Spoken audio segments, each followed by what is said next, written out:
আৰু গাইজ এতিয়া আমি ধুনীয়াকৈ আহি নাৰিকলী মন্দিৰ পাই গ'লোঁ আৰু যিহেতু নাৰিকলী মন্দিৰ অকণমান সেৱা কৰি যাওঁ। এইফালে আমাৰ লগত বহুত কেইজন আছে, এতিয়া দেখাই দিম আপোনালোকক। এইফালে আছে আমাৰ লগত তুলি বাইদেউ কেনেকুৱা?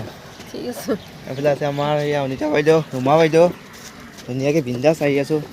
এইফালে আছে আমাৰ লগত ৰবিকুলদা কেনেকুৱা?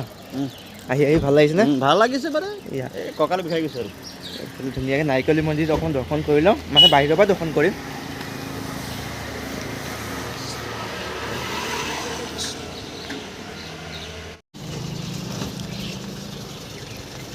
এইয়া গাইজ হ'ল নাৰিকলী মন্দিৰ।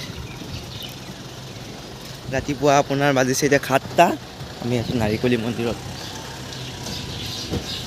গাইজ মানে ভিতৰত সোমোৱা নাই মন্দিৰৰ, আৰু আপোনালোকক বাহিৰৰ পৰাই দেখাই দিছোঁ চাৰিওফালটো। এইটো অকণমান ইয়াত ৰখিছোঁ ন, এই ধুনীয়াকৈ দেখাইছোঁ। এইটো হ'ল ধুনীয়াকৈ বেক চাইডটো, পিছফালৰটো ভিডিঅ'।